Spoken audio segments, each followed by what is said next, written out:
Hey everybody, and welcome to my N5 series on the SP404 Mark II, where I cover a topic in about 5 minutes. Thorsten writes in and is having some problems with the audio levels after recording in some sounds that they are lower after playing them from the pads than they are when being recorded in. So I know I get this kind of question from time to time, and sometimes it's subtly different, but let's go over it again. I've got like a couple drum sounds here. I've got EXT source on. If I go into EXT source, I've got level at 127. Just as a reminder, if you reduce this value, you're only reducing the digitally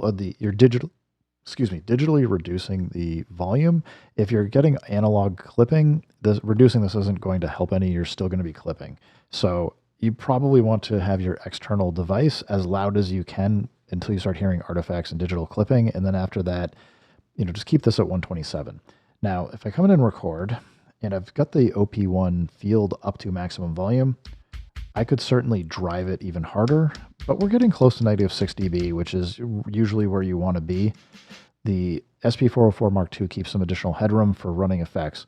I always advise, if you really need that extra oomph for sound, oops, I'm going to exit out so we're not recording, but if you need that extra oomph for sound, hit isolator. You'll see that we're like at pretty much 0 dB with this, and the snares at -6 dB. I wouldn't push personally every single drum sound to be 0 dB. You're not trying to normalize everything, because then you're going to get the higher frequency content like snares, hats, and things are going to be way too loud.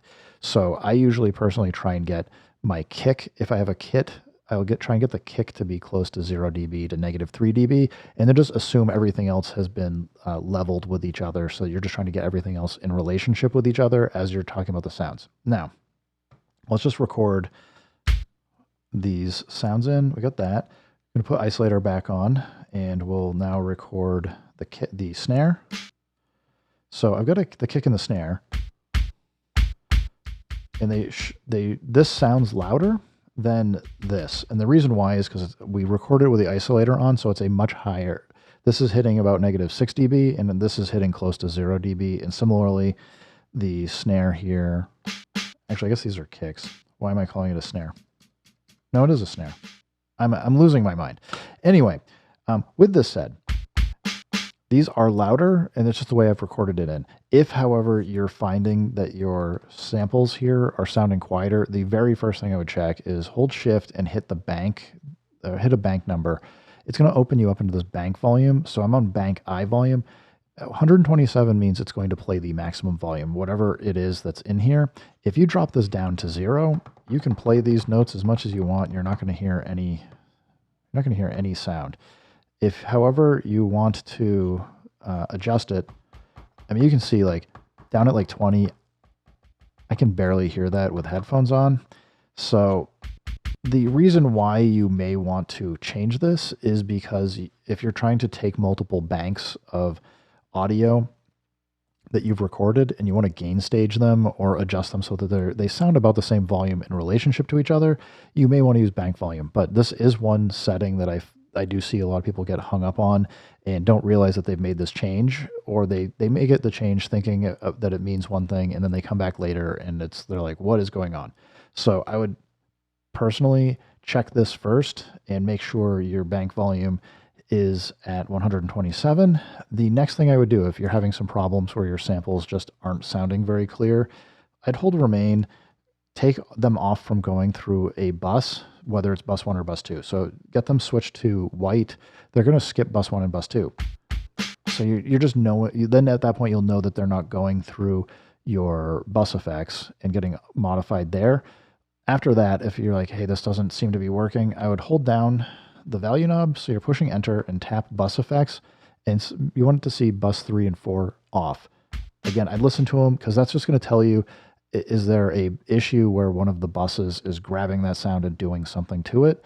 Now, honestly, I usually keep bus 3 and 4 off or on personally, so that I can then come in and use them really quick. But if you want to go in, just also check by holding shift and pad 16, go to favorites, just see if it says bypass, and that'll be the equivalent. But it is very easy to go be on like a favorite and not realize, because you're out here, you don't see anything on, and you don't realize that these are going through that bus. So again, like another quick thing is just turn them off. And once you kind of figure it out, you can start turning things back on and get a sense for where things are. Last couple things for checking settings is go to pitch and speed. You go to volume setting here, check your two pads, make sure that those are at 127. And similarly, I'd go shift and pitch speed to get into your envelope and make sure it says 0, 100, 0. That is just how you know that it's going to be making sure you don't have any envelopes changing your volume for your incoming or your recorded audio. Anyway, Thorsten, I hope this will get you a solution for what you're looking for and needing to fix your recordings. But beyond that, if it's not working, continue to reach out to me. I'm happy to try and dig into it a little bit further. But these are the most common issues that I've absolutely seen people have with it. So I hope one of these settings will set you straight, or at least help you find out where the issue is. And if not, happy to help you. Everybody, thanks for stopping by. Keep making music. Keep having fun. Remember, if it sounds good, it is good. And peace.